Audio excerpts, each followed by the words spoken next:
नमस्कार। मैं हूं रवि चौधरी और आप देख रहे हैं टेक्नोलॉजी ज्ञान विद रवि।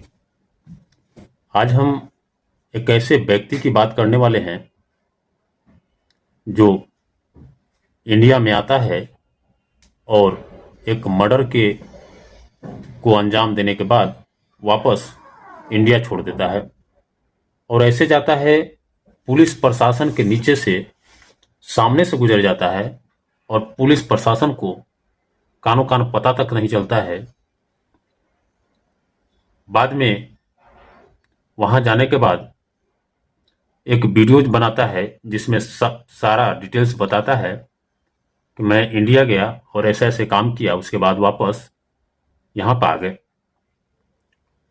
बात है, कुवैत में एक कपल रहता है, पति पत्नी। पति का नाम कल्पित होता है, उनका एक बेटी होती है। बेटी को इंडिया में कल्पित का जो पत्नी थी, कल्पित के पत्नी की बहन के पास अपनी बेटी को छोड़ दिए थे और किसी कारणवश वो अपने पास ले जाने में असमर्थ थे और करीब 12 साल की लड़की थी उनकी और इनको इंडिया में ही रखा जा रहा था। आंध्र प्रदेश राज्य है, वहीं पे थी ये और बहुत बढ़िया से रह रही थी। करीब 12 साल हो गया था लड़की का उम्र। एक दिन की बात है कि माँ के पास फोन जाता है। फोन पर यह बताया जाता है कि मैं आपकी लड़की को रखने में असमर्थ हूँ, आप अपनी लड़की को यहाँ से ले जाइए।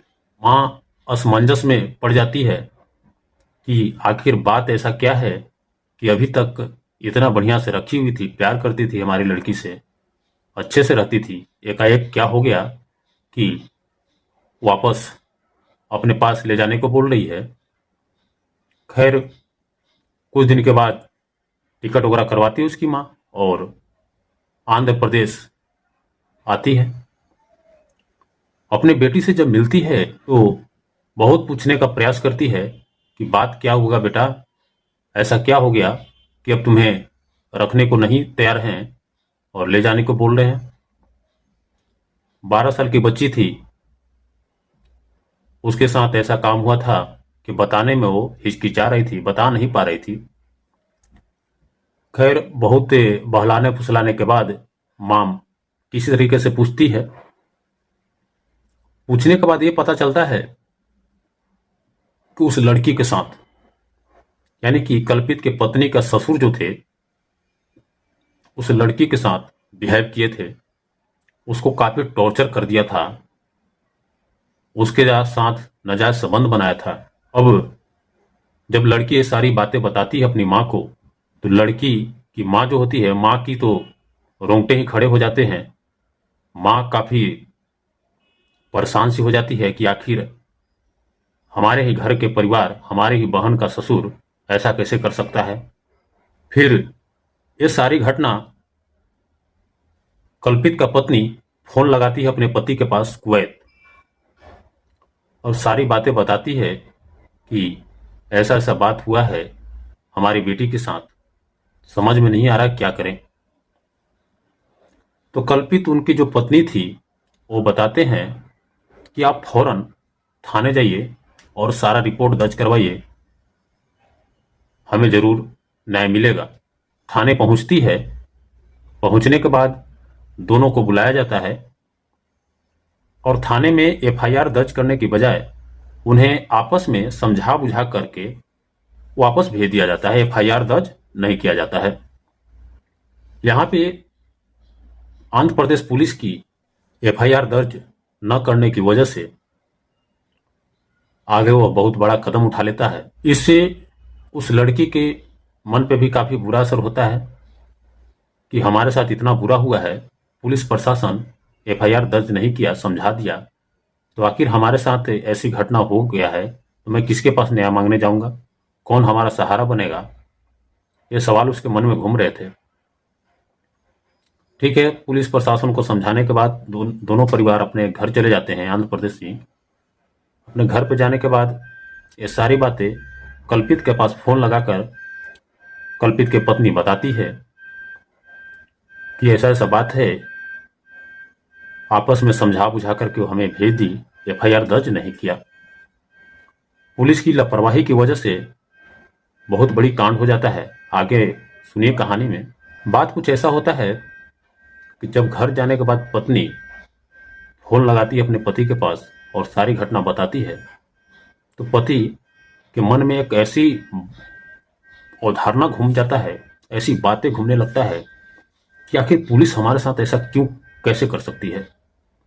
प्रशासन हमारी मदद के लिए है, हमारे साथ ऐसे मिसबिहेव कैसे कर सकती है। हमारी बेटी के साथ ऐसा हुआ है, हमारी बेटी को न्याय दिलाने के बजाय उसे समझा करके वापस भेज दिया, एफआईआर दर्ज नहीं किया।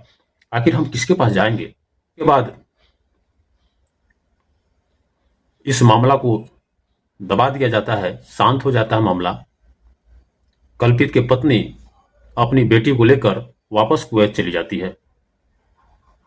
कुछ दिन यूं ही इस घटना को पूर्ण विराम लग जाता है, शांत हो जाते हैं लोग।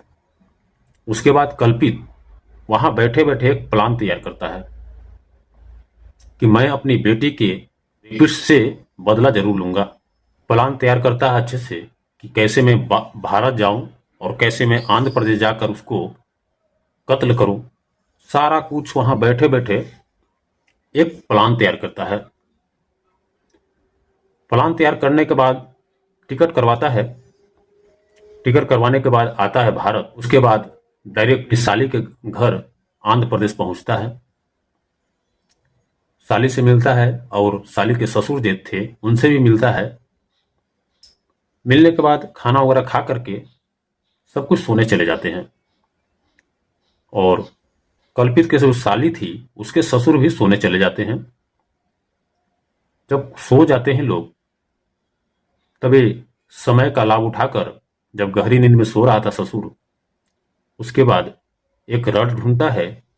रड से तब तक मारता है उस ससुर को जब तक वो मर नहीं जाता है। मार देने के बाद वहां से तुरंत वो प्लान बनाता है और फरार हो जाता है कुवैत। तुरंत फ्लाइट पकड़ के कुवैत चला जाता है। अब ऐसा कदम इसलिए उठाया क्योंकि उसे प्रशासन से विश्वास उठ चुका था, आंध्र प्रदेश पुलिस से विश्वास उठ चुका था। वो थाने का सहारा, कानून का सहारा लेना चाहता था, लेकिन कानून ने उसे सहारा नहीं दिया, उसके बेटी को न्याय नहीं दिलवा सका, इसलिए ऐसा करना पड़ा।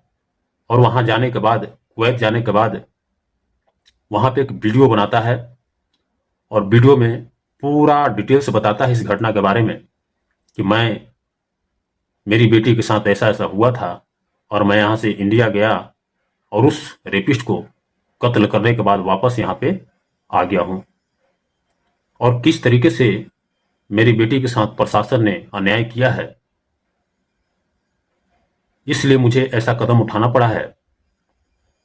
सारे कुछ वीडियो में बताता है। साफ पता चलता है कि सिस्टम से लोगों को धीरे धीरे विश्वास उठता जा रहा है। अब सोचने योग्य यह बात है कि कल्पित ने कानून का सहारा लेने की कोशिश की, प्रशासन के पास गया भी था रिपोर्ट दर्ज करवाने के लिए, बल्कि रिपोर्ट न दर्ज कर अब सोचिए 59 साल का व्यक्ति 12 साल के लड़की के साथ ऐसा घिनौना हरकत करता है और उसके बाद उसको समझा के छोड़ दिया जाए। ये कहाँ तक उचित है, ये आप लोग कमेंट बॉक्स में जरूर बताएंगे। खैर, सारी घटना करने के बाद पिता तो चला जाता है वहां जाने के बाद वीडियो बना के यूट्यूब पर अपलोड भी कर देता है। मैं आप लोग से पूछना चाहता हूं कि अब पिता ने सही किया या गलत किया, या प्रशासन यहाँ पर गलत है या सही है।